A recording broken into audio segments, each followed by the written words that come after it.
میں اس وقت 12 سال کی تھی جب میری ماں کا انتقال ہو گیا۔ میری ماں نے میرے ماں باپ کے مرنے کے بعد دوسری شادی کی تھی، اور دوسری شادی جس شخص کے ساتھ اس نے کی تھی اس کا نام ابرار حسین تھا۔ ابرار حسین کے ساتھ شادی کو میری ماں صرف 6 ماہ گزار سکی تھی، اور 6 ماہ کے اندر ہی میری ماں بھی اس دنیا سے چل بسی تھی۔ ایسا کہا جاتا ہے کہ اسے کالے یرقان کی شکایت ہو گئی تھی، جس کے سبب وہ زیادہ جی نہیں سکی، اور اچانک سے ہی اس بیماری نے اس پر حملہ کیا اور وہ اللہ کو پیاری ہو گئی۔ مجھے اس بات کا خدشہ ہمیشہ سے تھا کہ ابرار حسین کوئی اچھا آدمی نہیں ہے، لیکن میں کبھی بھی اس بات کو سچ ثابت نہیں کر پائی۔ مجھے اپنی ماں کی موت کے وقت بھی کچھ ایسا محسوس ہوا کہ میری ماں کی موت کوئی ایسی موت نہیں تھی کہ جسے موت کہا جا سکے۔ وہ اچھی بلی تھی کہ اچانک یرقان کے مرض کا شکار ہو کر کے دنیا سے چند ہی دنوں میں چلی گئی، اور اس کی شادی کو صرف 6 ماہ ہوئے تھے جو کہ ابرار حسین کے ساتھ اس کی ہوئی تھی۔ میں کیونکہ اس وقت 12 سال کی تھی، اس قدر سوچنے سمجھنے کے قابل نہیں تھی، لیکن مجھے اتنا پتہ تھا کہ یہ شخص ابرار حسین کچھ اچھا آدمی نہیں ہے۔ یہ کبھی کبھی ماں پر ہاتھ بھی اٹھاتا تھا، اسے مارتا پیٹتا بھی تھا، لیکن وہ بیچاری اس کا ظلم اس لیے برداشت کرتی تھی کہ یہ ظاہری بات ہے کہ اس کا دوسرا شوہر تھا، اور اگر اس نے بھی اسے چھوڑ دیا تو وہ مجھے لے کر کے کہاں جائے گی۔ ہم دونوں ماں بیٹی ایک انتہائی نچلی سطح کے غریب طبقے سے تعلق رکھنے والے لوگ تھے۔ ایک وقت کا کھانا ملتا تھا تو دوسرے وقت کا ایک دوسرے کی شکل دیکھنی پڑتی تھی، لہٰذا ایسے میں اگر ہماری ماں یہ فیصلہ نہ کرتی، میری ماں یہ فیصلہ نہ کرتی کہ اس نے اپنا گھر بسانا ہے، تو شاید اس کے پاس اس کے علاوہ کوئی چارہ کار نہیں تھا۔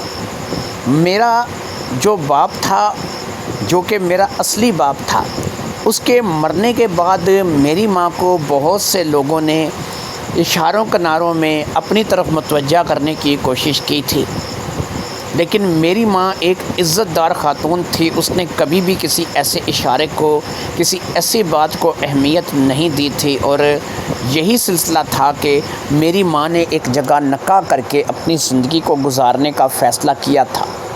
لہٰذا اس نے ابرار حسین کے ساتھ، جس نے اسے کچھ اور کہنے کی بجائے یا کچھ اور بتانے کی بجائے یا کسی اور طرف راغب کرنے کی بجائے اس کے لیے سیدھا سیدھا ایک لفظ استعمال کیا تھا کہ خدیجہ، میں تم سے شادی کرنا چاہتا ہوں، تم مجھ سے شادی اگر کرنے پر رضامند ہو تو اپنی جو بات ہے وہ میرے آگے رکھو، نہیں اگر تمہیں سمجھ آتا تو ٹھیک ہے، میں تم پہ کوئی زور نہیں دوں گا۔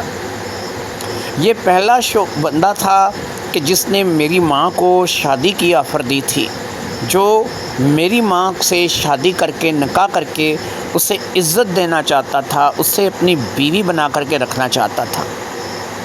میری ماں کے پاس انکار کا کوئی راستہ نہیں تھا، کوئی گنجائش نہیں تھی کہ وہ انکار کرتی، کیونکہ اسے اپنے حالات کا علم تھا۔ ایسے میں ایک بیٹی جو کہ 12 سال کی ہے، اور اس کی ذمہ داری، کل کو بیٹی جوان ہو جائے گی تو اس کی الگ ذمہ داری، یہ تمام چیزیں سوچ کر کے میری ماں نے ابرار حسین کے ساتھ شادی کرنے کی حامی بھر لی تھی، اور پھر چند ہی روز میں یہ نکاح ہو گیا تھا۔ کچھ روز تو خیر خیریت سے گزر گئے، اور اس کے بعد کبھی کبھار وہ کسی بات کو لے کر کے غصہ کرتا تو ماں پر ہاتھ بھی اٹھا دیتا تھا۔ بہرحال یہ بھی ایک بیوی اور شوہر کے آپس کا معاملہ تھا، اور ان آپس کے معاملات کو اس قدر طول نہیں دیا جا سکتا تھا۔ جس جگہ ہم رہتے تھے یہ کوئی زیادہ بڑا شہر نہیں، آپ اسے ایک قصبہ کہہ سکتے ہیں۔ اس قصبے میں زیادہ تر جو آبادی تھی، وہاں پر لوگ جو رہتے تھے ان کے درمیان زیادہ تر ایسے معاملات چلتے تھے کہ جو بیویوں کو زیادہ تر دبا کر ہی رکھتے تھے۔ اب میری ماں، کیونکہ اسے پتہ تھا کہ اس کے پاس کوئی چارہ کار نہیں ہے، اس لیے وہ چپ کر کے ہر بات کو برداشت کر لیتی تھی، لیکن پھر اس کی شادی کو ابھی صرف 6 ماہ ہی گزرے تھے اور 6 ماہ کے بعد اچانک سے کالے یرکان کا ایسا حملہ کہ جس میں وہ 10 سے 15 دن کے اندر ہی اللہ کو پیاری ہو گئی تھی، اور یہ بات اس وقت 12 سال کی بچی ہونے کے باوجود بھی میرے حلق سے نہیں اتر رہی تھی۔ مجھے ایسا لگا تھا کہ جیسے میری ماں مری نہیں ہے، اسے مارا گیا ہے، لیکن میں نہ تو اس بات کو سمجھ سکتی تھی، نہ جان سکتی تھی، نہ ہی مجھے جو ہے اس بات کے اس وقت اس قدر زیادہ جو ہے وہ پتہ تھا۔ باقی میں صرف اتنا جانتی تھی کہ جو بھی ہے جیسے بھی ہے یہ شخص کوئی اچھا انسان نہیں ہے، اور میں اس کے چنگل میں پھنس چکی تھی۔ مجھے ایسا ہی لگتا تھا کہ میں کوئی چھوٹی سی ہرنی ہوں اور یہ ایک خونخوار جنگلی چیتا ہے جس کے پنجوں میں اس وقت پھنس چکی ہوں اور میرے پاس بھاگنے کا کوئی راستہ نہیں ہے۔ اب ایسا نہیں تھا کہ کبھی اس نے میرے ساتھ کچھ غلط کیا ہو، مجھے بیٹی کے علاوہ کسی اور لفظ سے پکارا ہو، مجھے اس نے کوئی ایسا اشارہ دیا ہو یا کوئی ایسی بات کی ہو کہ جسے لے کر کے میں اسے اپنی طرف کھینچوں، لیکن کچھ نہ کچھ ایک، آپ اسے میری چھٹی حص کہہ لیں، میرے اندر کا ڈر کہہ لیں، یا پھر ماں کا سایہ سر سے اٹھ گیا تھا، اس وجہ سے اس بات کو آپ لے لیں۔ کوئی نہ کوئی بات ایسی ضرور تھی کہ جو مجھے اندر ہی اندر کھائے چلی جا رہی تھی، لیکن مجھے اس بات کا اندازہ نہیں تھا کہ وہ بات ہے کیا۔ بہرحال میں نے اب خاموشی کے ساتھ اس شخص کے ساتھ اپنی باقی زندگی گزارنی تھی۔ اچھا تھا یا برا تھا، بہرحال میرا سر کا سایہ تھا، میرا ستیلا باپ تھا۔ مجھے آج تک اس نے ہاتھ تک نہیں لگایا تھا۔ وہ ماں کو تو کبھی ڈانٹ دیا کرتا تھا یا کبھی کبھار بہت زیادہ غصے میں ہوتا تھا تو تھپڑ بھی لگا جاتا تھا، مجھے آج تک اس نے انگلی لگا کر کے ٹچ نہیں کیا تھا۔ اس لیے میں اپنے باتوں کو کبھی کبھی خود ہی رد بھی کرتی تھی، ان کو بے بنیاد بھی قرار دیتی تھی، لیکن پتہ نہیں کیا تھا، ایک ڈر تھا جو کہ اندر بیٹھ گیا تھا۔ مجھے ایسا لگتا تھا کہ یہ شخص ٹھیک نہیں ہے، لیکن مجھے ہی لگتا تھا، باقی کسی کو ایسا نہیں لگتا تھا، اور اسی طریقے سے ہم دونوں باپ اور بیٹی کی زندگی جو تھی وہ آگے بڑھتی چلی جا رہی تھی۔ پھر ایک وقت ایسا آیا کہ اس نے اس مکان کو بیچ کر کے شہر میں مکان لینے کا سوچا۔ اس نے مجھے کہا کہ شہر میں ایک نئی کالونی بن رہی ہے جہاں پر پلاٹ مل رہے ہیں جو کہ اس وقت تو سستے مل رہے ہیں، لیکن کل کو جب وہ کالونی مکمل طور پر تیار ہو جائے گی، وہاں پر ہر قسم کی سہولت ہوگی، تو میرے خیال میں وہاں پر پلاٹ ملنا، مکان بنانا بڑا مشکل ہو جائے گا، کیونکہ شہر ہے تو شہر ہی ہوتا ہے۔ ہم اس چھوٹے سے قصبے سے نکل کر کے کیوں نہ اس شہر میں چلے جائیں اور وہاں پر ہم اپنا ایک مکان جو ہے وہ بنوا لیں۔ اس کے پاس اتنے پیسے تھے کہ وہ نہ صرف کہ اس کالونی میں پلاٹ لے سکتا تھا بلکہ وہاں پر تعمیر بھی کروا سکتا تھا۔ جب اس نے اس بات کے بارے میں سوچا تو اس نے اس مکان کو جو کہ قصبے والا تھا بیچنے کا فیصلہ کیا۔ اس مکان کی باقاعدہ جو ہے اس نے ایک قیمت لگوائی، اور جہاں اسے ایک اچھی قیمت ملی اس نے اس مکان کو بیچ دیا۔ اس کے پاس اپنی کچھ ذاتی جمع پونجی بھی تھی، اس جمع پونجی کو لے کر کے اور اس مکان کی قیمت لے کر کے وہ شہر منتقل ہو گیا۔ تھوڑی دیر کے لیے یعنی چند مہینے کے لیے ہم لوگوں نے ایک عارضی طور پر کرائے پہ مکان لے لیا، جو کہ ایک 2 کمرے کا مناسب سا مکان تھا، ہم دونوں باپ بیٹی کے رہنے کے قابل تھا۔ میری عمر بڑھتی چلی جا رہی تھی، اس وقت میں 14 سال کی ہو چکی تھی جب ہم لوگ یہاں شہر منتقل ہوئے، اور پھر یہاں پر باقاعدہ جو ہے اس نے پلاٹ لے کر کے اس کے اوپر تعمیرات شروع کروا دی، اور پھر ایک زیادہ نہیں تو سنگل منزل مکان جو ہے وہ اس نے بنا دیا، جس میں 4 کمرے، نیچے کچن باتھ بنا ہوا تھا۔ اس کے علاوہ وہاں پہ چھوٹا سا صحن بھی تھا، اور اس مکان کو، جو ظاہری بات ہے کہ ہمارا اپنا مکان تھا، اس نے ہم لوگوں کو یعنی کہ مجھے وہاں پر منتقل یعنی کہ شفٹ کرنے کا فیصلہ کر لیا، اور پھر ہم دونوں باپ بیٹی اس مکان میں شفٹ ہو گئے۔ مجھے وہ جب میں قصبے میں تھی تب بھی سکول بھیجتا تھا، جب وہ کرائے کے مکان میں شہر آیا تب بھی اسکول بھیجتا تھا، اور اب بھی اس نے مجھے یہاں پر باقاعدہ اسکول ڈال دیا، لیکن یہاں سے اسکول مجھے جانے آنے میں بڑا مسئلہ بنتا تھا کیونکہ اسکول یہاں سے کافی دور تھا، لیکن وہ مجھے اپنی موٹر سائیکل پہ اسکول لے کر کے جاتا تھا اور چھٹی کے ٹائم پر لے کر کے مجھے گھر آ جاتا تھا۔ وقت گزرتا رہا، عمر بڑھتی رہی اور آخر کار میں 17 سال کی ہو گئی۔ اب جب میں 17 سال کی ہو چکی تھی تو مجھے ایسا لگنے لگا کہ میرے اندر کے سارے خدشات غلط تھے، میں جو بھی سوچتی تھی غلط سوچتی تھی، اور میں نے جو بھی اپنے باپ کے بارے میں، اس سوتیلے باپ کے بارے میں اندازہ لگایا تھا وہ غلط تھا۔ ایسا نہیں تھا کہ جیسا میں سوچتی تھی یہ ویسا شخص تھا۔ اس نے اپنی ذمہ داریوں کو نبھایا تھا، اور ان ذمہ داریوں کے چلتے اس نے آج تک مجھے آنچ نہیں آنے دی تھی۔ وہ مجھے بیٹی ہی سمجھتا تھا، اور میں اس کے لیے جو ہے اب سوچنے لگی تھی کہ یہ واقعی میرا سوتیلا باپ ہے، میرا باپ ہے۔ میں اب اسے سوتیلا بھی نہیں، باپ ہی کہتی تھی، میں اسے ابو کہہ کر ہی بلانے لگی تھی، اور شاید یہ میری غلطی بھی تھی۔ بس یہی وہ جگہ تھی جہاں پر میں مار کھا گئی۔ مجھے اگر اپنی وہی سوچ برقرار رکھنی تھی تو ہو سکتا ہے کہ میرے لیے درست تھا، لیکن اب میری سوچ جو ہے وہ کیونکہ بدل گئی تھی، میں نے اپنی سوچ کو بدل لیا تھا، میں نے اس بات کو سمجھ لیا تھا کہ یہ میرا باپ ہے، لیکن یہی سمجھ میرے لیے جو ہے وہ اچھی ثابت نہیں ہوئی۔ ایک رات جب کہ میں اپنے کمرے میں سو رہی تھی، ہم دونوں علیحدہ علیحدہ کمرے میں سوتے تھے، کہ میرا یہی سوتیلا باپ میرے کمرے میں داخل ہوا۔ میں اس وقت کچی پکی نیند میں تھی، اس لیے میں فٹافٹ سے اٹھ کر کے بیٹھ گئی۔ رات کے 3 بجے یا تو شیطان آتا ہے یا پھر میرا باپ میرے کمرے میں آیا تھا۔ اس روز اس کے چہرے سے خباثت صاف ظاہر ہو رہی تھی۔ میں نے اس کی شکل دیکھتے ہی اس بات کو پہچان لیا تھا کہ اس کا ارادہ کیا ہے۔ اب میں چھوٹی بچی نہیں تھی، 17 سال کی ایک نوجوان لڑکی تھی، اور میں اس کے ارادے کو بانپ چکی تھی۔ سب کچھ جانتے ہوئے بھی میں نے اس کو پھر بھی پوچھنا مناسب سمجھا کہ ابو، آپ رات کو اس وقت میرے کمرے میں کیا بات ہے؟ کہنے لگا تم سے کچھ بات کرنی ہے۔ نیند نہیں آ رہی تھی تو سوچا کہ میں تمہیں کچھ بات کرتا چلوں۔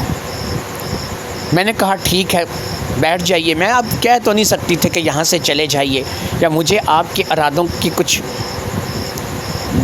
بھانپ سی محسوس ہو رہی ہے، کچھ میں محسوس کر رہی ہوں۔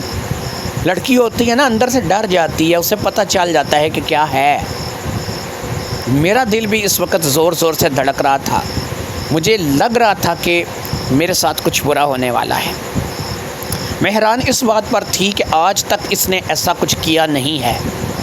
میں اس کے ساتھ شہر بھی آئی، کرائے کے مکان میں بھی رہی، پھر اتنے سالوں سے میں اس کے ساتھ رہ رہی تھی، یعنی 12 اور 5 17 ہوتے ہیں، اب تو میں 18 کی ہونے والی تھی، لیکن ایسے میں کوئی ایسا ذریعہ نہیں تھا، کوئی ایسا راستہ نہیں تھا کہ جو اس شخص نے مجھے کبھی اس بات کو سوچنے کے لیے مجبور کیا ہو کہ یہ شخص کوئی ایسی بات چاہتا ہے، کوئی ایسی بات مجھ سے کرنا چاہتا ہے۔ خیر اس وقت بھی میں ڈری ہوئی ضرور تھی، لیکن ایک امید تھی کہ شاید ایسا کچھ نہ ہو، یہ واپس چلا جائے، یہ واقعی مجھ سے بات کرنے کے لیے آیا ہو، اور اس کی بات سن کر کے شاید مجھے کچھ تسلی ملے، کچھ حوصلہ ہو، مجھے پتہ چلے کہ اس کے من میں میرے لیے کھوٹ نہیں ہے۔ اب اس نے میرے سامنے ایک کرسی پر بیٹھ گیا۔ اس کمرے میں یہ 2 ہی کرسیاں تھیں جو کہ لگی ہوئی تھیں، یا میری چارپائی تھی جہاں پر میں سوتی تھی، کچھ سامان تھا جو کہ اس کمرے میں اور پڑا ہوا تھا، ایک ٹیبل تھا جو کہ کونے میں پڑا ہوا تھا، زیادہ سامان ہمارے پاس نہیں تھا۔ خیر اس نے اپنی بات کا آغاز کیا۔ اس نے کہا کہ دیکھو، میں جو بات تمہیں کہنے جا رہا ہوں، شاید تم اس بات کو بڑا عجیب سا محسوس کرو گی، اس بات کو لے کر کے تمہیں شاید اندازہ نہیں ہے کہ میں آج تم سے کیا کہنے آیا ہوں، لیکن میں تمہیں آج وہ بات بتانے کے لیے آیا ہوں کہ جو سچ پوچھو تو میرے اپنے دل کی بات ہے۔ جو میرے اپنے من کے اندر کی بات ہے، میں آج تم سے وہ بات کرنے کے لیے آیا ہوں۔ تم اس وقت 17 سال کی ہو چکی ہو اور عنقریب تم 18 سال کی ہو جاؤ گی۔ 18 سال کی ہونے پر تمہیں وہ حقوق حاصل ہو جائیں گے کہ جو قانونی طور پر تمہیں کسی بھی جگہ شادی کے لیے اجازت دیتے ہیں کہ تم اپنی شادی اپنی مرضی سے کسی کے ساتھ بھی کر سکتی ہو۔ اب اگر تمہاری شادی جو ہے وہ 18 سال کے بعد کرنی ہی ہے، ظاہر بات ہے 18 کے فوراً بعد تمہاری شادی ایسا ممکن نہیں ہے، لوگ نہیں کرتے، بچیاں 20-25 سال کی ہو جاتی ہیں تب جا کے کہیں ان کی شادی کرتے ہیں۔ لیکن میں جو بات تمہیں بتانے کے لیے آیا ہوں، اس بات کو سنو، فیصلہ کرو اور مجھے جواب دو۔ میں نے تمہیں کبھی کوئی کمی نہیں آنے دی، میں نے ہمیشہ تمہیں اپنے ساتھ رکھا ہے، تمہاری حفاظت کی ہے، تمہارا ہر قسم کا خرچہ، تمہارے تمام اخراجات کو برداشت کیا ہے۔ یہ تمام باتیں کس لیے؟ صرف اس لیے کہ میں تمہیں اپنے ساتھ رکھنا چاہتا ہوں، میں تمہارے ساتھ رہنا چاہتا ہوں۔ کل کو تم اس قابل ہو جاتی ہو کہ میں تمہارا آئی ڈی کارڈ بنا کر کے قانونی طور پر تم 18 سال کی ہو جاتی ہو، تم آج نہیں تو کل، کل نہیں تو پرسوں، پرسوں نہیں تو ترسوں کسی نہ کسی سے شادی کرو گی، شادی کر کے کسی نہ کسی کا گھر آباد کرو گی۔ جب شادی کرو گی میں اکیلا رہ جاؤں گا، تم شادی کر کے چلی جاؤ گی۔ جب میں اکیلا رہ جاؤں گا تو میری اپنی ایک ایسی زندگی ہے کہ نہ میرے پاس بیوی رہی، نہ میرے پاس بیٹی رہی، نہ میرے پاس کوئی اور رہا۔ تم آیا کرو گی لیکن مہینے میں کبھی ایک بار، کبھی 2 بار، ایک دن کے لیے، بس ایسے ہی ہے کہ جیسے کوئی مہمان آتا ہے، مہمان کی طرح آؤ گی، مہمان کی طرح چلی جاؤ گی۔ شوہر اچھا بھی مل سکتا ہے اور برا بھی، ساس سسر نندیں اچھی بھی مل سکتی ہیں اور بری بھی۔ اگر اچھی مل گئی تو زندگی اچھے طریقے سے گزر جائے گی، لیکن اگر بری ملی تو وہی زندگی عذاب بن جائے گی، وہی زندگی تمہیں بوجھ لگنے لگے گی۔ تمہارے ساتھ کیا سلوک ہو رہا ہے اس کا مجھے پتہ نہیں ہوگا، کیونکہ میں بھی کم ہی تم سے مل سکوں گا، روز روز تو میں تمہارے گھر بھی نہیں جاؤں گا، میں بھی مہینے میں 1 بار یا 2 بار ہی تمہارے گھر جایا کروں گا۔ زندگی پھولوں پہ بھی گزر سکتی ہے اور زندگی کانٹوں پہ بھی گزر سکتی ہے۔ تمہیں کوشش تو یہ کروں گا کہ کوئی اچھے سے اچھا پریوار ملے، اچھا لڑکا ملے، اچھی ساس سسر ملیں، اچھی نندیں ملیں، لیکن کھانے کے دانت اور دکھانے کے دانت اور ہوتے ہیں۔ اب اگر تمہیں اچھے ملتے ہیں تو تمہاری زندگی پھولوں پہ گزرے گی، تمہاری زندگی میں ایک بہار آ جائے گی، لیکن اگر کوئی برے ملتے ہیں تو شاید تمہاری وہی زندگی کانٹوں پہ گزرے، تمہارے لیے ایک نیا عذاب، ایک نئی مصیبت، ہر روز ایک نئی پریشانی لے کر کے اٹھو گی، ایک نئی پریشانی لے کر کے سو گی۔ اور اب میں آتا ہوں اصل بات کی طرف، اور وہ اصل بات یہ ہے کہ میں کبھی تمہاری ماں سے شادی کرنا چاہتا ہی نہیں تھا۔ میں کبھی چاہتا ہی نہیں تھا کہ تمہاری ماں میرے پاس بیوی بن کر کے آئے، لیکن وہ میری بیوی بن کر کے آئی، بس وہ ایک بیماری کا شکار ہو کر کے دنیا سے چل بسی، زیادہ عرصہ میرے ساتھ نہیں رہ سکی۔ میں نے تمہاری ماں سے تمہارے لیے شادی کی تھی، میری ہمیشہ سے تم پر نظر تھی. تم اس وقت بھی 12 سال کی ایک کیوٹ سی پیاری سی بچی تھی. دکھنے میں اس وقت بھی بہت اپنی طرف کھینچتی تھی, بہت کشش تھی تم ایک ایسی لڑکی تھی, ایک ایسی بچی تھی کہ جو مجھے اپنی طرف پہلی نظر میں متوجہ کر گئی. لیکن ظاہری امر ہے کہ میں تمہاری ماں سے شادی کر چکا تھا, اور میں نے شادی کی بھی تمہارے لیے تھی. اس رشتے کو مجھے نبھانا تھا, جو کہ میں نے نبھایا بھی, لیکن تمہاری ماں بس نہیں بچ سکی, تو اس میں کیا کر سکتا ہوں. پھر میں نے تمہیں اس قصبے سے نکالا, شہر لے کے آیا, ہم کرائے کے مکان میں رہے, اس کے بعد اپنا گھر بنایا, یہاں آ گئے. کسی چیز میں, کھانے پینے میں, تمہاری تعلیم و تربیت میں نے کوئی کمی نہیں رکھی.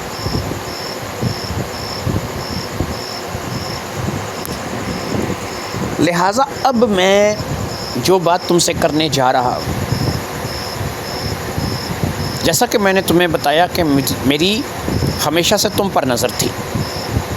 میں اس بات کے انتظار میں تھا کہ تم قانونی طور پر شادی کے قابل ہو جاؤ. جب قانونی طور پر تم شادی کے قابل ہو جاؤ گی, میں تم سے نکاح کروں گا, میں تم سے شادی کروں گا. ابھی میں اچھا خاصا ہوں, میرے ہڈ پیر سلامت ہیں, اچھا خاصا کماتا ہوں, کام کرتا ہوں, دولت روپے پیسے کی کمی نہیں ہے, گھر اپنا ہے. میں تمہارا دیکھا بالا ہوں, تمہیں پتہ ہے کہ تمہیں یہاں پہ کیسے زندگی گزارنی ہے, تمہیں پتہ ہے میں کتنا غصہ کرتا ہوں, کتنا لاڈ کرتا ہوں. تمہیں پتہ ہے میری زندگی کا کیا طریقہ کار ہے, میری دن رات کی کیا روٹین ہے, میں کیسے اپنا وقت گزارتا ہوں. ایک نیا تجربہ کرنے کی بجائے اگر تم میرے ساتھ ہی اپنی زندگی گزارنے کا فیصلہ کر لو, تو میں تمہارے ساتھ ایک نئی زندگی شروع کر سکتا. لیکن اگر تمہیں اس تجربے کا شوق ہے کہ تم چاہتی ہو کہ تم شادی کرو, باقاعدہ تمہاری شادی کروا کے تمہیں رخصت کروں, باپ والا فرض پورا کروں, تو میں اس کے لیے بھی تیار ہوں. لیکن یاد رکھو کہ ایک بار رخصت ہو جانے کے بعد تم چاہے کسی بھی حالات کا شکار ہو, جیو یا مرو, میں تمہاری پیچھے نہیں آؤں گا. تم ایک دفعہ کسی سے بھی نکاح کر کے میرے ہاتھ سے چلی گئی تو یاد رکھو میں پھر تمہیں واپس اپنے پاس کبھی نہیں لاؤں گا. کیونکہ میرا نظریہ, میری سوچ اس کنواری لڑکی کی ہے کہ جسے میں ہی حاصل کروں, میرے علاوہ کوئی دوسرا حاصل نہ کرے. لیکن اگر تم ایک بار کنواری نہ رہی اور تم نے شادی کر کے اپنا گھر بسا لیا, تو میری زندگی سے تم ہمیشہ کے لیے نکل جاؤ گی. تمہارے پاس سوچنے کے لیے 2 سے 3 دن ہیں, سوچو سمجھو فیصلہ کرو. میں 3 دن بعد تم سے تمہارا جواب لوں گا. یہ کہہ کر کے وہ اٹھ کر کے اپنے کمرے میں چلا گیا. آج بھی اس نے مجھے چھوا نہیں تھا, ہاتھ نہیں لگایا تھا, لیکن وہ چھوئے بغیر, ہاتھ لگائے بغیر میرے سامنے ایسی بات رکھ گیا تھا کہ جسے میں چاہ کر بھی قبول نہیں کر سکتی تھی. اس نے میری ماں کے ساتھ باقاعدہ نکاح کیا تھا. وہ میرے ماں کے ساتھ وقت گزار چکا تھا. اس نے میری ماں کے ساتھ وہ سب کیا تھا جو کہ میاں بیوی کے درمیان ہوتا ہے. میں اس کے اوپر حرام تھی. وہ اس بات کو جانتا تھا کہ میری اس کی شادی شریعت کے مطابق نہیں ہو سکتی. قانون کے مطابق بھی نہیں ہو سکتی، نہ تو قانون اس بات کو مانتا تھا نہ شریعت اس بات کو مانتی تھی۔ اگر اسے مجھ سے شادی کرنی تھی تو وہ شاید مجھے اس بات پر آمادہ کرے گا کہ میں اس کی ماں والی شادی کا ذکر کسی سے نہ کروں اور ایک نئی زندگی کا آغاز اس کے ساتھ کروں، جو کہ باقاعدہ ایک حرام ہے اور بے غیرتی کی زندگی ہے۔ میں اس کا ایسے کسی کام میں ساتھ نہیں دے سکتی تھی۔ میں اب بالکل بچی نہیں رہی تھی، 17 سال کی تھی، 18 کی ہونے جا رہی تھی۔ اس لیے وہ جب بھی مجھ سے میرے جواب کے بارے میں پوچھتا، میرا جواب یہی ہوتا کہ ٹھیک ہے، میں 18 کی ہوتی ہوں تو تم مجھے بیاہ دو، تم باپ ہونے کا فرض پورا کرو، باقی آگے میری زندگی چاہے جنت بنے یا جہنم بنے، بہرحال میں تمہاری یہ خواہش پوری نہیں ہونے دوں گی۔ وہ جو بھی چاہتا تھا میری رضامندی سے چاہتا تھا، کیونکہ اسے بھی اس بات کا پتہ تھا کہ اگر وہ میری رضامندی سے میرے پاس نہیں آئے گا تو یہ بات کب تک چھپی رہے گی۔ یہاں کے لوگوں کو یہ پتہ نہیں تھا کہ میرا اس کا رشتہ کیا ہے، کیونکہ یہاں پر آئے ہم لوگوں کو کچھ ہی عرصہ ہوا تھا اور ہم لوگوں کی زیادہ گفتگو لوگوں کے ساتھ نہیں ہوتی تھی، ہم زیادہ تر اپنے کام سے کام رکھتے تھے، اس لیے لوگ شاید اس بات کے بارے میں زیادہ توجہ نہیں کرتے تھے کہ ہم دونوں باپ بیٹی ہیں، بھائی بہن ہیں، یا پھر ہمارا کیا رشتہ ہے۔ شاید عمر کا فرق لوگوں کو یہ سمجھنے میں مدد کرتا ہوگا کہ ہم باپ بیٹی ہو سکتے ہیں، یا بعض بھائی بھی اپنی بہنوں سے بہت عمر میں بڑے ہوتے ہیں، لیکن شوہر بیوی والا رشتہ یہ ظاہری بات ہے لوگ بھی نہیں سوچتے ہوں گے۔ لیکن کل کو جب اگر میں رضامندی کا اظہار کر دیتی ہوں تو ہو سکتا ہے کہ لوگ پوچھیں گے تو یہ بتائے گا کہ میری بیوی ہے، اور لوگوں کو اس بات پہ بھی اعتراض نہیں ہوگا کہ ڈبل عمر کے اپنے سے ڈبل عمر کے شوہر ہوتے ہیں، اور آج کے دور میں ہوتا ہے۔ میں ان باتوں کو لے کر کے بس یہی چاہتی تھی کہ اگر اس نے آج اپنی خواہش کا اظہار مجھ پر کر دیا ہے تو میں بس وہی فیصلہ کروں جیسا اس نے مجھے فیصلہ کرنے کے لیے کہا ہے، اور میں نے اسے اپنا وہی فیصلہ سنانا تھا کہ ٹھیک ہے، میں جنت میں رہوں یا جہنم میں رہوں، میں پھولوں پہ سوؤں یا کانٹوں پہ سوؤں، تم میرا نکاح کر کے مجھے رخصت کر دو۔ لہٰذا میں نے اسی بات کا فیصلہ کر لیا تھا اور میں اسی بات کو لے کر کے آمادہ تھی۔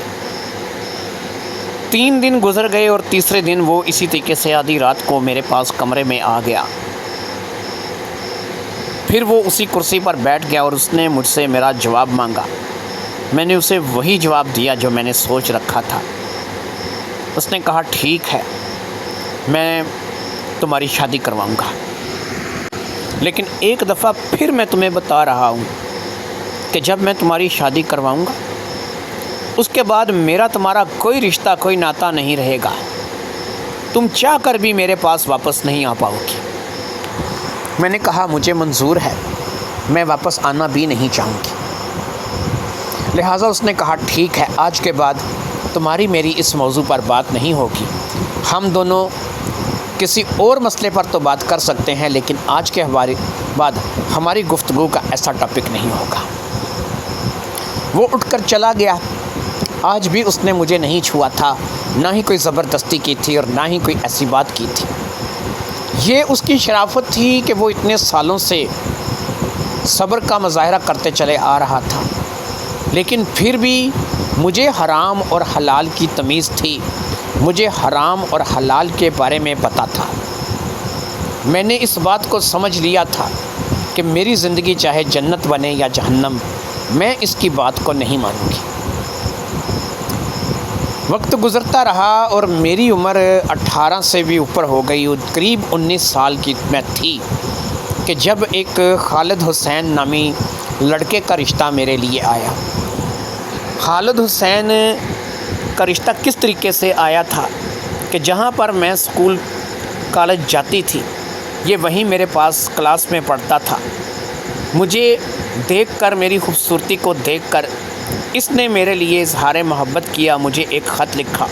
میں نے اسے اس بات کے لیے روکا اور ایک ہی شرط رکھی کہ اپنے والدین کو میرے رشتے کے لیے گھر بھیج دو، مجھے اس کے علاوہ اور کچھ نہیں چاہیے۔ میں پیار محبت کے چکروں میں پڑنے والی لڑکی نہیں۔ نکاح کرنا چاہتے ہو نکاح کر کے اپنے گھر لے جاؤ اور مجھ سے شادی کر کے اپنی زندگی آباد کرو۔ اس بات کو لے کر کے خالد نے اپنے والدین کو بھیجنے کی حامی بھر لی تھی اور اس کے والدین باقاعدہ آ کر کے میرے اس ستیلے باپ سے میرا رشتہ مانگ کر کے چلے گئے تھے۔ وہاں پر جب میرا رشتہ آیا تو بہت سے لوگوں کو یہ بات کھلی تھی کہ ہم دونوں باپ بیٹی ہیں۔ اس کالونی میں رہنے والے بھی بہت سے لوگوں کو پہلی بار ہمارے رشتے کی حقیقت کا پتہ لگا تھا۔ لوگوں کو شاید اس سے پہلے بھی عمریں دیکھ کر کے اندازہ ہوگا، لیکن وہ اندازہ تھا، لیکن اب کافی سارے گھروں کو اس بات کا پتہ چل چکا تھا کہ ہم دونوں باپ اور بیٹی کی حیثیت رکھتے ہیں۔ میرے باپ نے میرے رشتے کے لیے کوئی انکار نہیں کیا، اس نے فوری طور پر رشتے کے لیے حامی بھر دی اور پھر اسی طریقے سے میری رخصتی اس نے کر دی، اس نے نکاح کروا دیا اور میں خالد حسین کی بیوی بن کر کے اس کے گھر آ گئی۔ یہاں پر میں آ گئی تھی، کچھ دن خیر خیریت سے گزرے، مجھے ایسا لگنے لگا تھا کہ میرے اس باپ سے میری ہمیشہ ہمیشہ کے لیے جان چھوٹ گئی اور اب میں ایک نئی زندگی کا آغاز کر چکی ہوں۔ لیکن یہ میری خام خیالی ثابت ہوئی۔ ایسا تو نہیں تھا کہ وہ میرے پیچھے آیا، اس نے اپنی ہر بات کو، جو بھی بات اس نے مجھ سے کی تھی، اس نے اس بات کو نبھایا تھا۔ اگر اس نے کہا تھا کہ وہ میری شادی کرائے گا، اس نے میری شادی کروا دی تھی۔ اگر اس نے کہا تھا کہ وہ شادی کے بعد میری شکل تک بھی دیکھنا پسند نہیں کرے گا، میرے پیچھے نہیں آئے گا، وہ اپنی اس بات پر بھی قائم تھا کہ وہ کبھی مجھ سے ملنے کے لیے نہیں آیا۔ حتیٰ کہ میری ساس سسر، میری نندیں، میرا شوہر مجھے اس بات کا پوچھا کرتا تھا کہ تمہارا باپ کیسا آدمی ہے کہ وہ شادی کے بعد ایک بار بھی تم سے ملنے کے لیے نہیں آیا۔ میں نے کہا کہ نہیں، بس ابو کام میں زیادہ تر مصروف رہتے ہیں اور ان کی کام کا تقاضا ایسا ہے کہ بس ان کو بہت کم وقت ملتا ہے۔ کسی نہ کسی طریقے سے میں ان باتوں کو ٹالتی رہی۔ دن مہینوں میں اور مہینے سال میں تبدیل ہوتے، لیکن یہ وقت، یہ نوبت ہی نہیں آئی۔ 6 ماہ کے اندر ہی میرے شوہر کو یرکان نے آ لیا اور اسے ایسا ہیپاٹائٹس سی کا، یعنی کالے یرکان کا حملہ ہوا کہ 10 سے 15 روز کے اندر ہی وہ اس دنیا سے رخصت ہو گیا۔ یعنی میری شادی کو بھی 6 ماہ ہوئے تھے کہ جب میں بیوہ ہو گئی۔ ایک ایسی لڑکی کہ جس کی عمر ابھی 19 سال ہے، ایک 19 سال کی بیاہتا لڑکی بیوہ ہو جائے۔ اب میرے شوہر خالد حسین کا نہ تو کوئی اور بھائی تھا، نہ ہی جو ہے یہ لوگ اب مجھے گھر پہ رکھنے کے لیے تیار تھے۔ میرا اس گھر پہ سے اعتماد اٹھ گیا تھا۔ وہ لوگ مجھے منحوس، کلموہی اور پتہ نہیں کون کون سے القاب سے نوازنے لگے تھے اور مجھے دھکے مار کے گھر سے نکال دیا گیا تھا۔ میں سڑک پر آ گئی تھی، سمجھ سے بالا تر تھا کہ کیا ہے، کیسے ہو رہا ہے۔ 6 ماہ کے اندر ہی میرا شوہر دنیا سے رخصت ہو گیا تھا اور شوہر کے جاتے ہی سارے رشتے ناطے ختم ہو گئے تھے۔ میرے ساس سسر کا کہنا درست تھا، اس بات کو کافی حد تک میں بھی مانتی تھی کہ میں ایسی سبز قدم یا ایسی منحوس اس گھر میں آئی تھی کہ 6 ماہ کے اندر ان کا جوان بیٹا نکل گئی تھی۔ وہ لڑکا جو کہ اچھا خاصا تندرست صحت مند لڑکا تھا، جسے کوئی بیماری نہیں تھی، کوئی تکلیف نہیں تھی۔ میں اس وقت اس گھر سے نکل آئی تھی، ایک بیگ جس میں چند کپڑوں کے جوڑے اور چند میرے استعمال کی چیزوں کے سوا کچھ نہیں تھا، وہ مجھے دے کر کے اس گھر سے نکال دیا گیا تھا۔ یہ کوئی بہت زیادہ امیر لوگ نہیں تھے کہ جہاں پر میں نے شادی کی تھی، ان کا بس مکان اپنا تھا، مڈل کلاس سے لوگ تھے۔ بس نوکریاں کرتے تھے, کماتے تھے اور کھاتے تھے. اور اب اس بڑھاپے میں صرف وہ بوڑھا ہی رہ گیا تھا کہ جس کی پینشن سے اب گھر چلنا تھا, یا بیٹیاں تھیں کہ جو تھوڑا بہت سلائی کڑھائی کا کام جانتی تھیں. لیکن ظاہری بات ہے کہ ان کی عمریں بھی ہو رہی تھیں اور ابھی تک ان کی شادیاں بھی نہیں ہوئی تھیں. میری 2 نندیں تھیں جو کہ مجھ سے عمر میں بہت بڑی تھیں, ایک 29 سال کی تھی اور ایک 31 سال کی تھی, اور ان دونوں کی شادیاں بھی ابھی تک نہیں ہوئی تھی. کوئی اچھا رشتہ ہی ان کے لیے نہیں ملا تھا. خالد کی شادی مجھ سے ہو گئی تھی. خالد ان سے چھوٹا تھا. خالد صرف 24 سال کا تھا. اب 24 سال کا ایک نوجوان لڑکا 6 ماہ کے اندر ہیپاٹائٹس سی کا شکار ہو کر کے دنیا سے چلا جائے. آدھی رات کا وقت دھکے کھاتی سڑکوں پہ پھر رہی تھی. نہ کوئی سہیلی تھی, نہ کوئی دوست تھا, نہ کوئی ایسا گھر تھا کہ جہاں پر جا کر کے سہارا لے سکوں. 1-2 دفعہ اس بات کو سوچا کہ اپنے باپ کے گھر چلوں. وہی ایک ایسا گھر ہے کہ جو میرا گھر ہے, جسے میں اپنا گھر کہہ سکتی ہوں. وہ ستیلا ہی صحیح میرا باپ ہے. شاید اس کا غصہ اب اتر گیا ہوگا. شاید مجھے اس حالت میں دیکھ کر کے, اس طریقے سے اجڑی ہوئی دیکھ کر کے وہ مجھے قبول کر لے, وہ مجھے بیٹی کہہ کر کے سینے سے لگا لے اور اس کے سینے سے لگانے میں کوئی کھوٹ نہ ہو. لیکن مجھے سمجھ نہیں آ رہی تھی کہ میں کیا کروں کیا نہ کروں, کیونکہ میں جانتی تھی کہ آج تک اس نے جو بھی بات کی ہے اس نے اس کی پاسداری رکھی ہے. اور وہ بات اس نے کہا تھا کہ میں نے تمہیں 12 سال کی عمر سے لے کے اب تک اپنے لیے پالا ہے, لیکن میں نکاح کروں گا, میں تمہارے ساتھ شادی کر کے اپنی زندگی گزاروں گا. اس نے مجھے ہاتھ تک نہیں لگایا تھا. پھر میں نے کہا نہیں, میں نے اپنی مرضی سے شادی کرنی ہے, میں تمہارے ساتھ شادی نہیں کروں گی, یہ گناہ ہے, یہ غلط ہے, یہ راستہ غلط ہے. تو اس نے کہا کہ ٹھیک ہے, میں تمہارے اس فیصلے کا بھی احترام کرتا ہوں, لیکن یاد رکھو کہ ایک دفعہ میری زندگی سے چلی جاؤ گی تو پھر تمہاری واپسی ممکن نہیں ہے. مجھے ایک کنواری لڑکی چاہیے, مجھے ایک ایسی لڑکی نہیں چاہیے کہ جو شادی شدہ ہو, جو شوہر کے ساتھ اپنا وقت گزار کر کے آئے. مجھے ایسی لڑکی نہیں چاہیے. میرے پاس کوئی راستہ تھا نہیں. رات کے 12 سے اوپر کا ٹائم ہو چکا تھا. یہی چارہ تھا کہ اپنے ستیلے باپ کے گھر چلی جاؤں. اس کے علاوہ میرا کوئی گھر تھا نہیں. ایک اور راستہ تھا.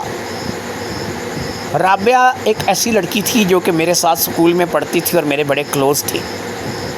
اس کی اپنی ایک فیملی تھی. وہ یہاں سے کچھ زیادہ دور نہیں رہتی تھی.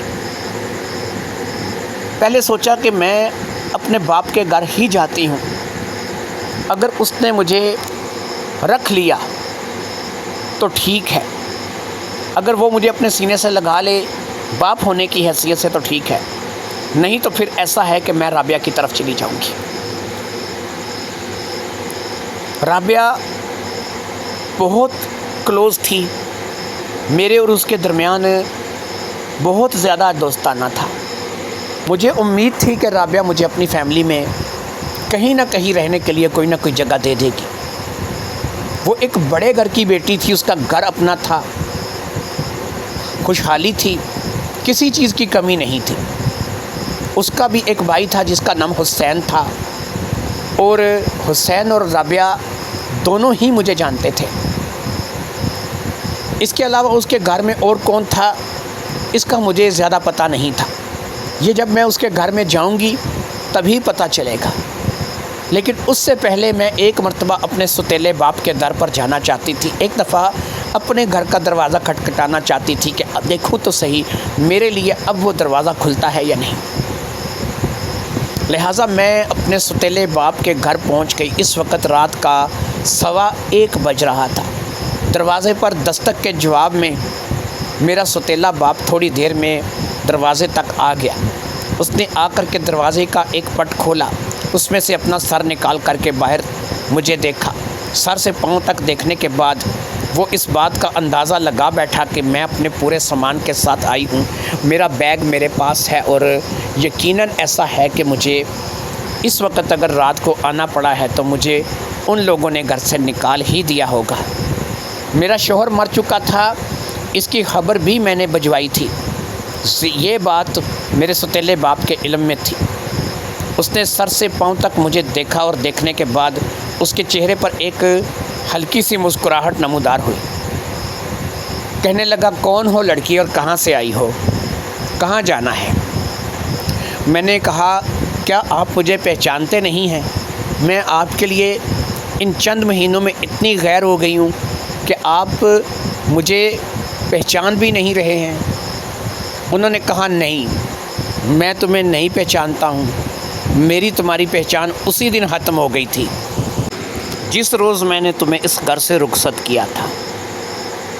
اب میری تمہاری کوئی پہچان نہیں، مجھے نہیں پتہ تم کون ہو۔ اس وقت اتنی رات کے ایسے کسی غیر جگہ، کسی غیر گھر میں اچھا نہیں لگتا، واپس چلی جاؤ، میرے گھر میں تمہارے لیے کوئی جگہ نہیں ہے۔ یہ کہہ کر کے انہوں نے میرے منہ پر دروازہ بند کر دیا اور اندر چلے گئے۔ بعد میں نے 2-3 دفعہ دستک دی، لیکن کوئی بھی اندر سے آ کر کے دروازہ کھولنے پر آمادہ نہیں تھا۔ میں کالونی سے باہر آ گئی۔ ایک دفعہ پھر میں کسی رکشہ ٹیکسی کا انتظار کرنے لگی۔ میں رکشہ میں بیٹھ کر کے یہاں پر آئی تھی، لیکن اب وہ رکشے والا بھی یہاں سے رخصت ہو چکا تھا۔ پھر میں نے دیکھا کہ تھوڑی دور ایک رکشہ اور آ رہا ہے۔ یہاں ہماری کالونی میں زیادہ تر رکشہ مل جاتے تھے، کیونکہ یہ بھی اب کافی آباد ہو چکی تھی اور یہاں پر ہر چیز کی سہولت موجود تھی، بجلی موجود تھی، گیس لگ چکی تھی اور یہاں پر آبادی کا تناسب دن بدن بڑھتا چلا جا رہا تھا۔ وہ رکشے والا میرے پاس آ کر کے رکا۔ وہ ایک موٹا سا لڑکا تھا جو کہ شاید رات میں رکشہ چلاتا تھا۔ میں نے اسے رابعہ کے گھر کا پتہ سمجھایا اور وہاں پر چلنے کے لیے کہا، اور پھر میں اس کے ساتھ رکشے میں بیٹھ کر کے رابعہ کے گھر کے لیے روانہ ہو گئی۔ مجھے امید تھی کہ رابعہ مجھے رکھ لے گی، میں رابعہ کے گھر رہوں گی، اور پھر ایسا ہی ہوا۔ رات کے 2 بجے میں نے رابعہ کے گھر کے دروازے پر دستک دی۔ جیسے ہی دروازہ کھلا، میرے سامنے حسین کھڑا تھا۔ ظاہری بات ہے کہ رابعہ اس وقت اٹھ کر کے دروازہ کھولنے سے رہی۔ حسین نے مجھے دیکھا، پہچان لیا۔ اس نے کہا کہ ارے افشا، تم یہاں پر اتنی رات کو، وہ بھی رات کے 2 بجے؟ اندر آ جاؤ، اندر آ جاؤ۔ وہ ہٹ گیا اور اس نے مجھے اندر آنے کے لیے راستہ دے دیا۔ میں اندر داخل ہوئی تو میں نے دیکھا کہ اس کے گھر کے افراد جو ہیں وہ اس وقت تک جاگ رہے تھے۔ شاید آج کل کے دور میں ایسا ہی ہوتا ہے، موبائل، انٹرنیٹ، یہ انسان کی نیند کھا گیا ہے، اور بہت سے لوگ ایسے ہیں کہ جو راتوں میں بھی جاگ کر کے انہی چیزوں میں الجھے رہتے ہیں۔ رابعہ بھی جاگ رہی تھی۔ وہ آ کر کے مجھ سے ملی اور پھر اس نے اپنی امی اور ابو سے میرا تعارف کروایا۔ یہاں مجھے پتہ چلا کہ اس گھر میں بھی ماں باپ ہیں، ایک اس کا بھائی ہے جو کہ رابعہ سے ظاہری بات ہے عمر میں چھوٹا تھا، اور رابعہ جو تھی وہ عمر میں اس سے 2 سال بڑی تھی۔ دونوں بھائی بہن اچھے طریقے سے ملے تھے، اور انہوں نے مجھ سے یہ بھی نہیں پوچھا کہ میں اتنی رات کے کیوں آئی ہوں۔ انہوں نے کہا کہ بھی رات بہت زیادہ ہو گئی ہے، جیسے بھی آئی ہو، جہاں سے بھی آئی ہو، اس وقت تو آرام کرو، صبح اٹھ کر کے بات کرتے ہیں، جو بھی بات ہے صبح کریں گے۔ صبح ویسے بھی اتوار ہے، اسکول کالج بند ہے، ہم نے جانا نہیں، تم نے تو شادی کی اور کالج چھوڑ دیا، اور اب پتہ نہیں اپنی کون سی زندگی میں مگن ہو۔ لیکن ہم دونوں بہن بھائی بہرحال ابھی تک پڑھ رہے ہیں، لیکن صبح اتوار کی وجہ سے ہم کو چھٹی ہے، اسی لیے رات کا جگراتا کاٹا جا رہا ہے۔ ہم لوگ تمہارے آنے سے پہلے ایک مووی دیکھ رہے تھے، سارے فیملی اکٹھے ہو کے۔ رابعہ کی والدہ نے بھی کچھ باتیں کیں، کچھ اس کے والد نے بھی باتیں کیں، لیکن ظاہری بات ہے کہ رابعہ کی میں سہیلی تھی، وہ مجھ سے اچھے طریقے سے ملی تھی، تو اس کے والدین کو میرے آنے پر یا مجھ سے اس طریقے سے ان لوگوں کے ملنے پر کوئی اعتراض نہیں تھا۔ مجھے ایک الگ کمرے میں بھیج دیا گیا اور میں وہاں پر جا کر کے لیٹ گئی۔ میں اس قدر تھک چکی تھی کہ لیٹتے ہی مجھے نیند آ گئی، اور پھر تھوڑی ہی دیر میں نیند کی آغوش میں چلی گئی، اور پھر جا کر کے میری صبح ہی آنکھ کھلی۔ جیسے ہی صبح میری آنکھ کھلی، میں نے دیکھا کہ صبح کے 10 بج رہے ہیں۔ میرے اٹھنے پر مجھے ناشتہ دیا گیا، جو کہ ماشاءاللہ سے بہترین ناشتہ تھا، اور پھر میں نے ناشتہ کر کے ظاہری بات ہے کہ اپنا باقی وقت رابعہ اور حسین کے ساتھ ہی گزارنا تھا۔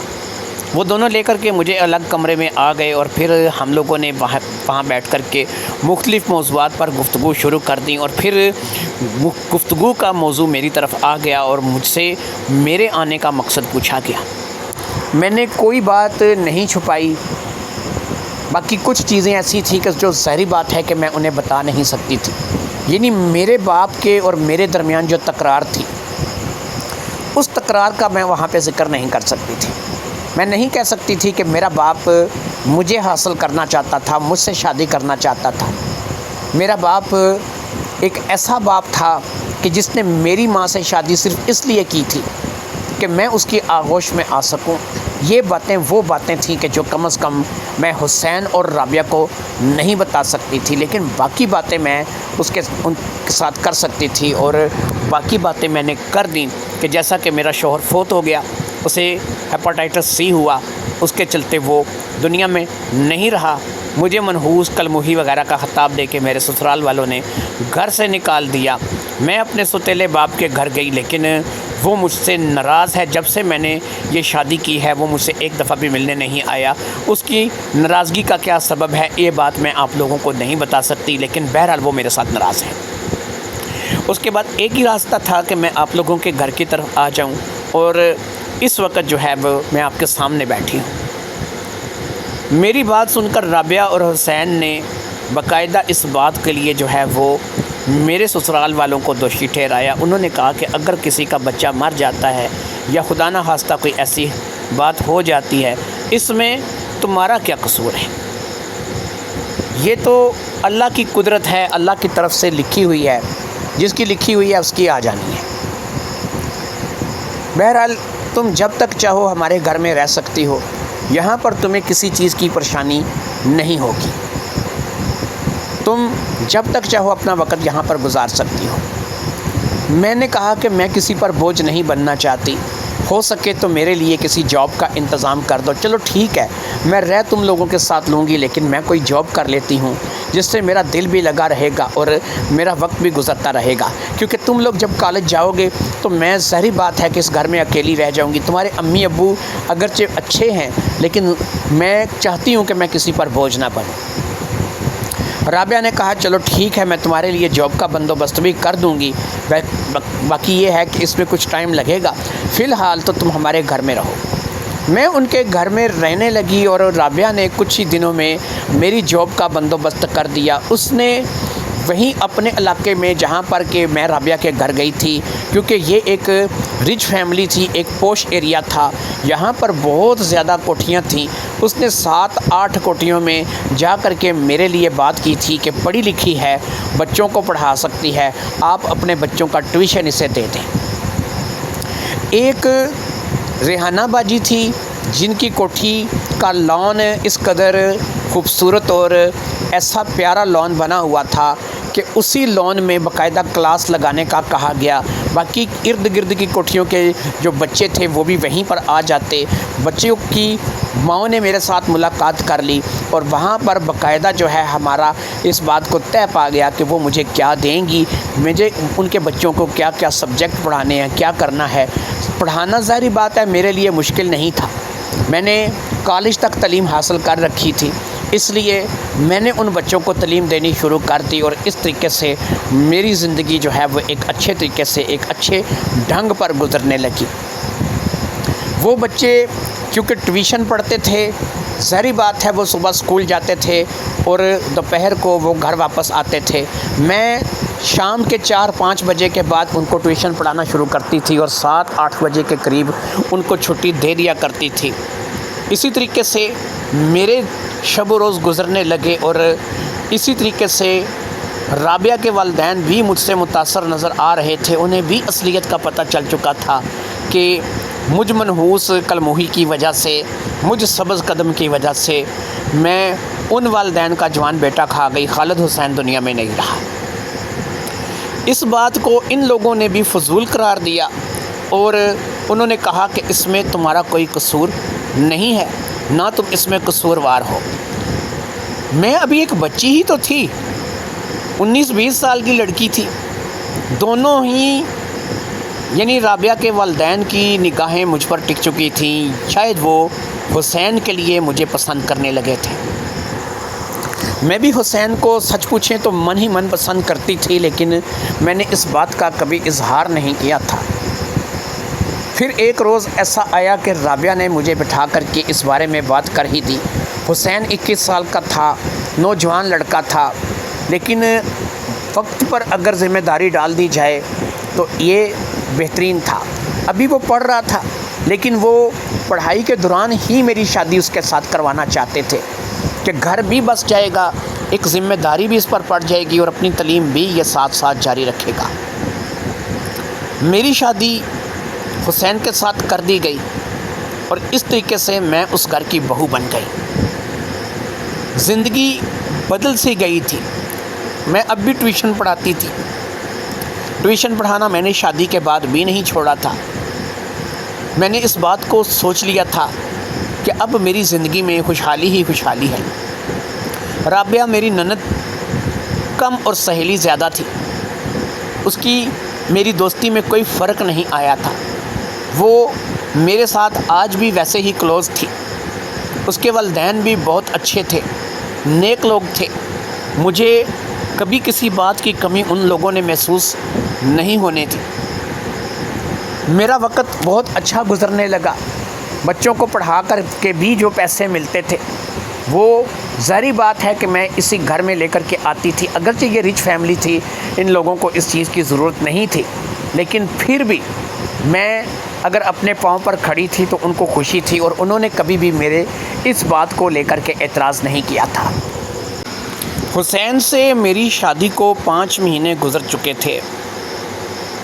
مجھے بار بار ایک بات کا خدشہ تھا کہ میری ماں ابرار حسین سے شادی کے 6 مہینے میں ہیپاٹائٹس سی کا شکار ہو کر کے دنیا سے چل بسی۔ میرا پہلا شوہر خالد میری شادی کے ٹھیک 6 مہینے بعد ہیپاٹائٹس سی کا شکار ہو کر کے دنیا سے چل بسا۔ دونوں میں ایک بات کامن تھی اور وہ تھے 6 مہینے۔ میں دن رات حسین پر نظر رکھتی تھی۔ میں اسے کوئی ایسی چیز کھانے نہیں دیتی تھی، کسی ایسی چیز کی طرف بھٹکنے نہیں دیتی تھی کہ جو کل کو اس کی صحت کے لیے نقصان دہ ہو۔ میری اس احتیاط کو رابعہ بھی دیکھ رہی تھی اور میرے ساس سسر نے بھی محسوس کر لیا تھا، لہٰذا انہوں نے مجھ سے یہ پوچھ ہی لیا کہ کیا بات ہے افشاں، تم آج کل کچھ تھوڑی پریشان رہنے لگی ہو، یہ کیا حرکتیں کرتی پھر رہی ہو، ہمیں اس کے بارے میں کچھ بتاؤ۔ تمہاری باتیں ہم سے چھپی نہیں ہیں، تمہاری حرکتیں ہم سے چھپی نہیں ہیں۔ حسین کچھ بھی کھانے لگتا ہے پہلے تم کھاتی ہو، اس میں سے دیکھتی ہو، پیتا ہے تو تم پی کے دیکھتی ہو، یہ کیا ہے؟ اب ظاہری بات ہے کہ میں چھپا نہیں سکتی تھی۔ میں نے انہیں یہی بات بتائی کہ میری ماں میرے سوتیلے باپ سے 6 ماہ بعد ہیپاٹائٹس سی کا شکار ہو کر کے دنیا سے چلی گئی۔ پھر اسی طریقے سے خالد حسین سے میری شادی ہوئی تو ایگزیکٹ 6 مہینے بعد وہ بھی ہیپاٹائٹس سی کا شکار ہوا اور دنیا سے چلا گیا۔ میری شادی کو 5 مہینے حسین کے ساتھ ہو چکے ہیں، یہ 6واں مہینہ ہے۔ میں نہیں چاہتی کہ حسین کے ساتھ کوئی ایسی انہونی ہو جائے، اس لیے جو بھی کھانا پینا حسین کے لیے جاتا ہے، جو چیز بھی یہ کھاتا ہے، میں پہلے اسے خود چکھتی ہوں، پہلے اسے خود کھاتی ہوں کہ اس سے کچھ نہ ہو، اگر ہونا ہے تو مجھے ہو جائے۔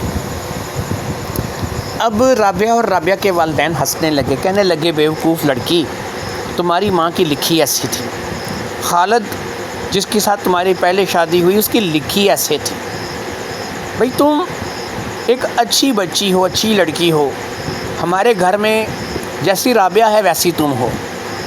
یقین کرو بیٹی کہ ایسا کچھ نہیں ہوتا، یہ تمہارا وہم ہے جو کہ تمہارے دماغ میں ایک سوچ آ گئی ہے کہ تمہاری ماں بھی ٹھیک تمہارے باپ سے شادی کے 6 مہینے بعد دنیا سے رخصت ہو گئی تھی، اور ایسا خالد کے ساتھ بھی ہوا جس کی وجہ سے تم اب حسین کو لے کر کے سنجیدہ ہو۔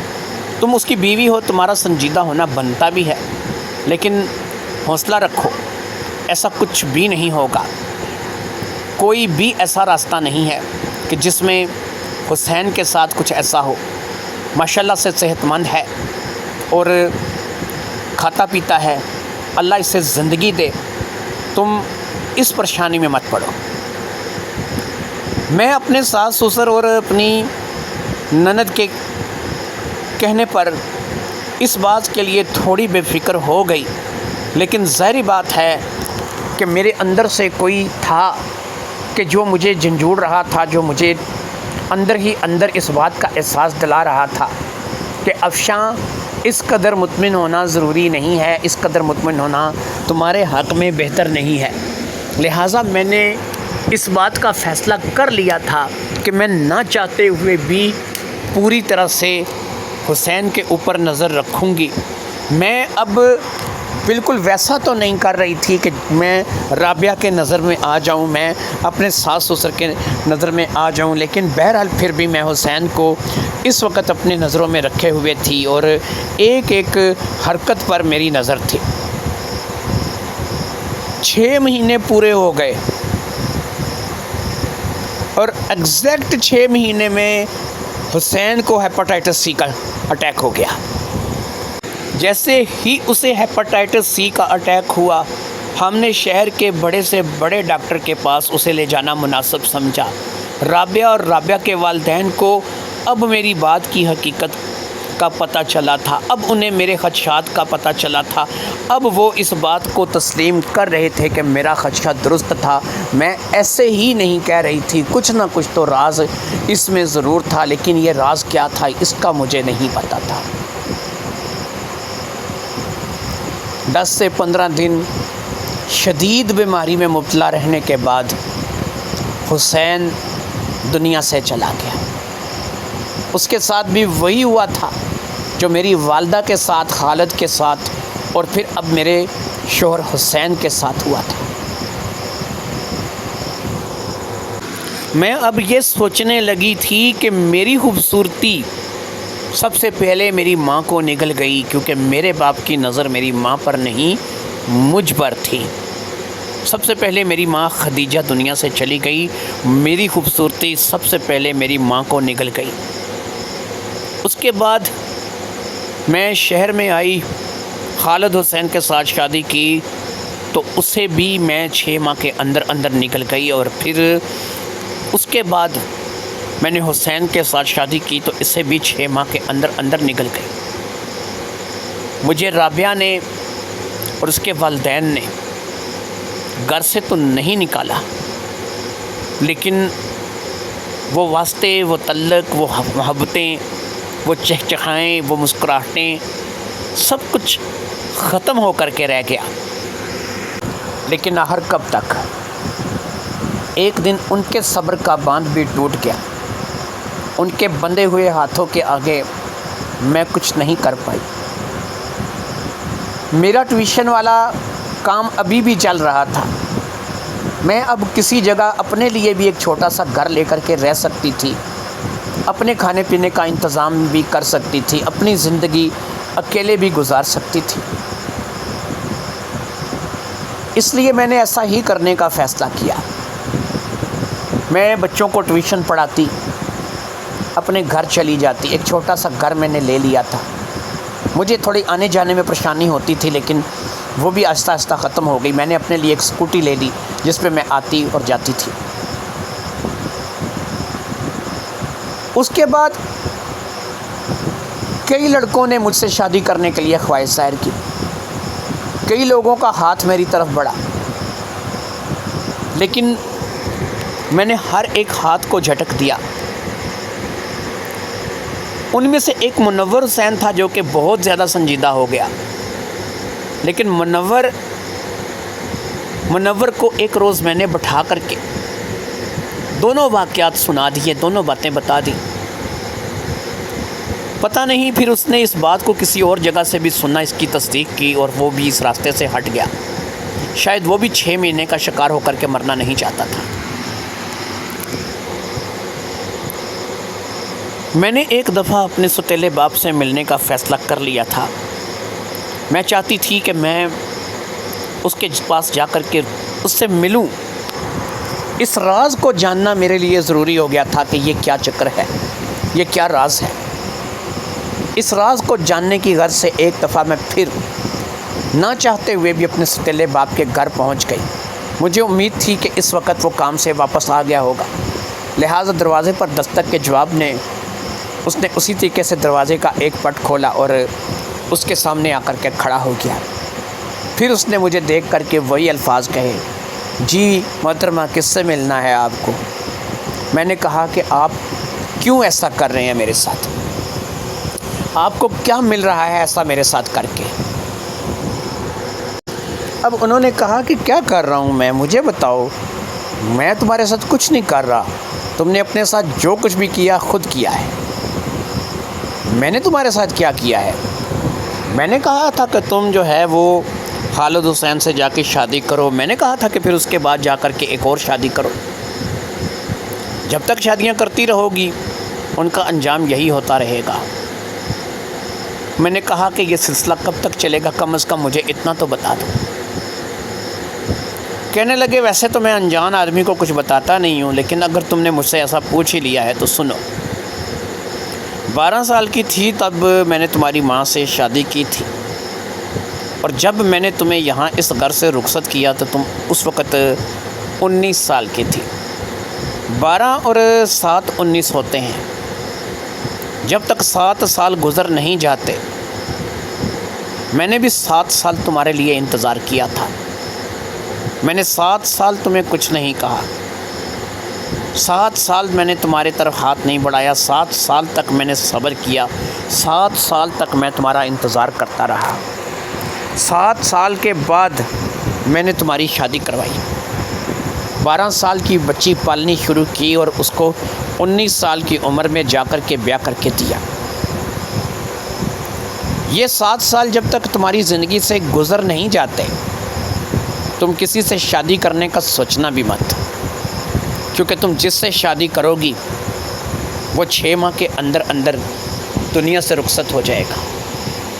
پھر ایک وقت آئے گا کہ دنیا کا کوئی شخص تم سے شادی نہیں کرے گا، تمہارے ساتھ گھر نہیں بسائے گا، اور تم اس وقت بھی اس شہر میں بہت سے لوگ جانتے ہیں تمہارے ان واقعات کو، اور اسی کے چلتے وہ اب تمہاری طرف نہیں بڑھتے۔ میں نے حساب لگایا کہ 19 اور 7 26 ہوتے ہیں، یعنی جب تک میں 26 سال کی نہیں ہو جاتی میں شادی نہیں کر سکتی۔ خیر میں وہاں سے رخصت ہو آئی۔ یہ راز تو مجھے نہیں پتہ چلا کہ اس میں کیا راز تھا، لیکن مجھے اتنا پتہ تھا کوئی بد دعا تھی، کوئی شراب تھا یا کچھ اور تھا جو کہ میرا پیچھا کر رہا تھا۔ میں نے اپنی زندگی کو اسی ڈھب پر ڈھال دیا، پھر اسی طریقے سے ٹیوشن پڑھا کر کے بچوں کے ساتھ گزارا کرنے لگی۔ ٹیوشن سے جو آمدنی ہو جاتی تھی اسی سے اپنا گزارا کرتی تھی۔ چھوٹا موٹا گھر بھی تھا، کچھ گھر کا سامان بھی بنا لیا تھا، اسی طریقے سے رہنے لگی تھی، اور وقت اسی طریقے سے گزرنے لگا تھا۔ 7 سال گزر گئے، میں 26 کی بھی 26.5 کی ہو چکی تھی۔ میں نے اب بھی سوچا کہ مجھے تھوڑا مزید دیکھ لینا چاہیے، ایسا نہ ہو کہ پھر جلد بازی میں کچھ ہو جائے، کیونکہ گھر بسانا تو ہر لڑکی کا خواب ہوتا ہے۔ اس وقت تو مجھے عمر کا بھی ایک ایسا حصہ تھا کہ عقل آ چکی تھی، مجھے اپنی زندگی کو نئے سرے سے شروع کرنا تھا، مجھے کسی نہ کسی طریقے سے گھر بھی چاہیے تھا، شوہر بھی چاہیے تھا، بچے بھی چاہیے تھے۔ میں نے اپنی زندگی کے 27 سال پورے کر لیے، میں 27 سال کی ہو گئی۔ میں نے اس شہر کو بھی چھوڑ دیا، کیونکہ اتنے پیسے میں نے اکٹھے کر لیے تھے کہ شاید ان پیسوں کی مدد سے میں کسی دوسرے شہر میں جا کر کے بھی کچھ چھوٹا موٹا کام کر سکتی تھی۔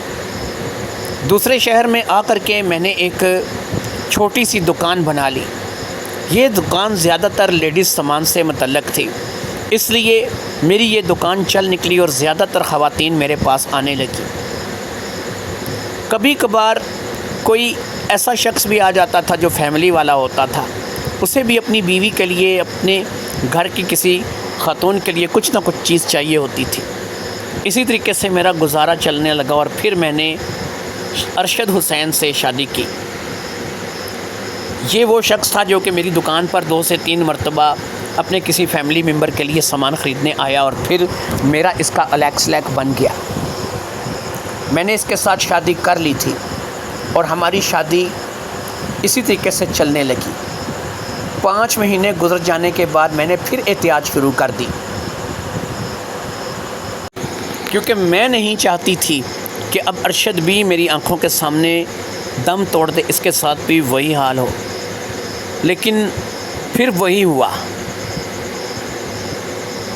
میں ایک دفعہ پھر اجڑ گئی تھی، میں ایک دفعہ پھر ٹوٹ گئی تھی۔ اسے بھی ہیپاٹائٹس سی نے آ لیا۔ میرے پاس اب ایک ہی راستہ بچا تھا۔ میں ہر چیز سے دل برداشتہ ہو چکی تھی، میرا اندر ٹوٹ چکا تھا۔ مجھے سمجھ نہیں آ رہی تھی کہ میں کیا کروں کیا نہ کروں۔ میں نے ایک دفعہ پھر اسی شہر جانے کا فیصلہ کر لیا۔ رات کے قریب 10 بج رہے تھے جس وقت میں نے اس دروازے پر دستک دی۔ دستک کے جواب میں دروازہ کھولنے والا میرا سوتیلا باپ ہی تھا۔ میں اس کے سامنے کھڑی تھی، وہ میرے سامنے کھڑا تھا۔ اس نے پہچان لیا، لیکن پھر اس نے وہی انجان بنتے ہوئے کہا کہ ہاں محترمہ، کہاں آنا ہے، کس کے گھر آئی ہو؟ میں نے کہا آپ اب بھی باز نہیں آئے۔ آپ نے کہا تھا کہ جب میں 26 سال سے اوپر ہو جاؤں گی تو ایسا سلسلہ بند ہو جائے گا۔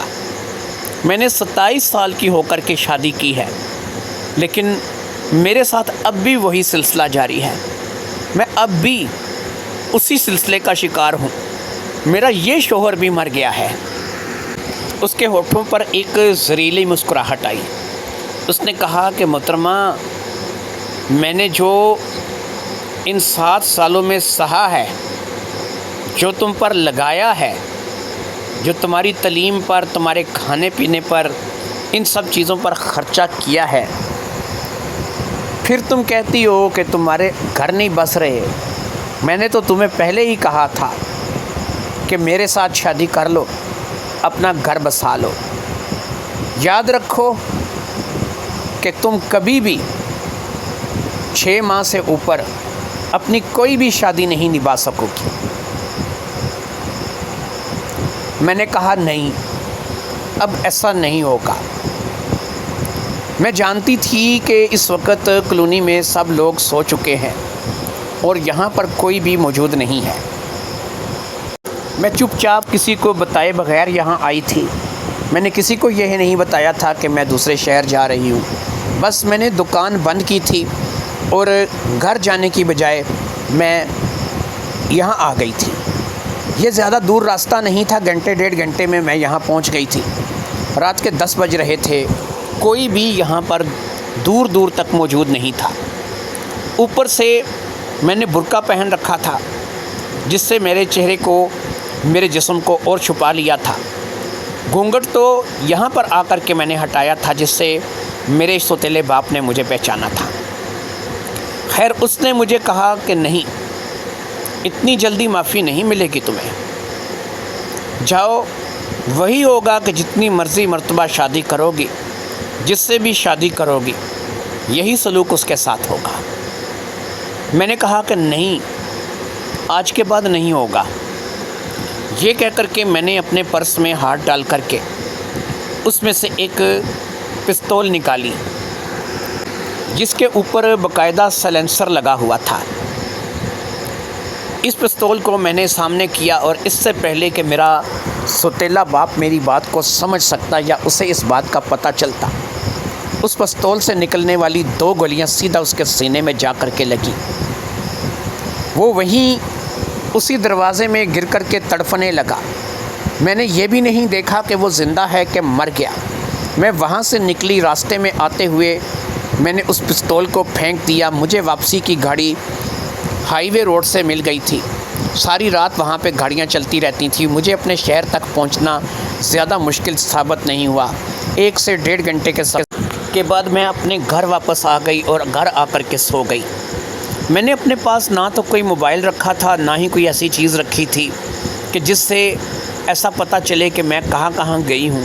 میں اپنا موبائل بھی اپنی دکان میں چھوڑ کر کے چلی گئی تھی، اس لیے مجھے پتہ تھا کہ اگر میرے باپ کی لاش ملے گی بھی تو صبح ملے گی، یا پھر وہیں سے کوئی گزرتا ہوا دیکھ لے گا تو اتفاق سے دیکھ لے گا۔ لہٰذا مجھے یقین تھا کہ کوئی بھی مجھ تک نہیں پہنچ سکے گا۔ میں جس طریقے سے خاموشی سے گئی تھی اسی طریقے سے خاموشی سے واپس آ گئی تھی۔ اگلے روز سے میں اپنے کام میں جٹ گئی، میں دکان پہ جانے لگی اور دن گزرنے لگے۔ دن مہینوں میں، مہینے کئی مہینوں میں، سالوں میں تبدیل ہونے لگے اور کوئی ایسا واقعہ پیش نہیں آیا کہ کسی نے مجھ تک آ کر کے مجھ سے پوچھا ہو کہ فلاں جگہ فلاں شخص مارا گیا، اس سے تمہارا کوئی واسطہ یا تعلق ہے یا نہیں ہے۔ جب 1.5 سال اس بات کو گزر گیا، میں اپنے دل سے اس بات کے لیے مطمئن ہو گئی۔ پھر میری زندگی میں انجم آیا۔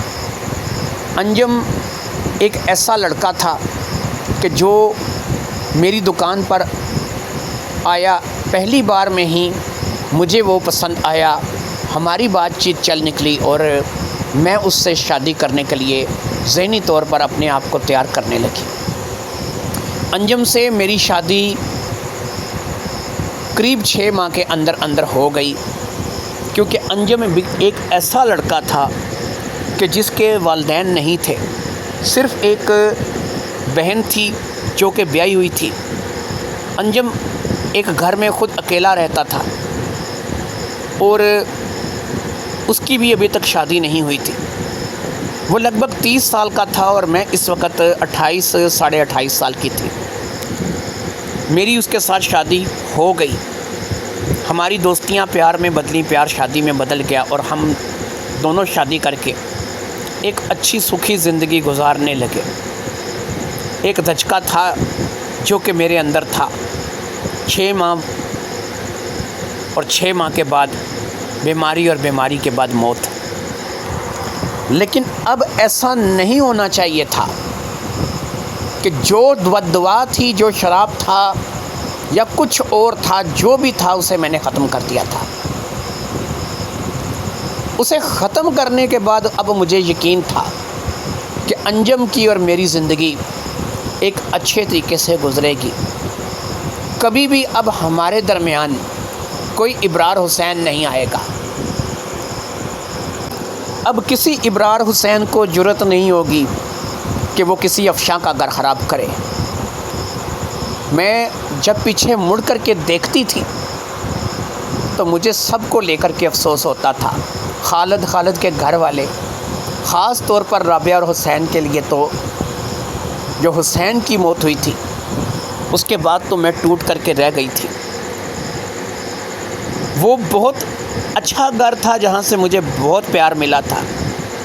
پھر ارشد کے ساتھ تو میری زندگی کچھ اتنی خاص نہیں گزری، لیکن اب میں انجم کے ساتھ اپنی زندگی کو خاص چاہتی تھی۔ میں نہیں چاہتی تھی کہ میری زندگی میں پھر وہ واقعات دہرائے جائیں، اسی لیے میں نے فساد کی جڑ کو ختم کر دیا تھا۔ میں اتنا جانتی تھی، مجھے نہیں پتا تھا کہ کیا تھا، یہ کیسے ہوتا تھا، کوئی علم تھا یا کوئی اور چیز تھی، کوئی بد دعا تھی، کوئی شراب تھا، کیا تھا، یہ بات میں نہیں جانتی تھی، لیکن میں نے اس کی جڑ کو ختم کر دیا تھا۔ آج سے 1.5 سال پہلے میں نے 2 گولیاں اس کے سینے میں اتار کر اس کا قصہ ختم کر دیا تھا۔ 2 گولیاں میں نے سیدھا سامنے اس کے سینے پر ماری تھیں اور مجھے اچھی طرح یاد ہے کہ 1 گولی اس کے دل پہ لگی تھی، اس لیے اس کے بچنے کا، زندہ رہنے کا کوئی سوال ہی پیدا نہیں ہوتا تھا۔ میں انجم کے ساتھ شادی کر چکی تھی، میں مطمئن تھی، میری زندگی اچھے طریقے سے گزر رہی تھی، لیکن یا خدا پھر 6 ماہ بعد ہیپاٹائٹس سی کا حملہ اور 15 دن میں انجم بھی دنیا سے گیا۔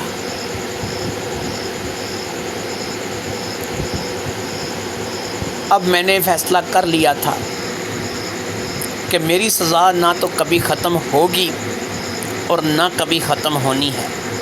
میرے باپ کے زندہ رہنے یا مرنے سے اس بات کو کوئی فرق نہیں پڑا تھا۔ شاید مجھے اپنی ساری زندگی کو اسی طریقے سے گزارنا تھا۔ میں ایسے ہی زندگی گزارنے پر مجبور تھی۔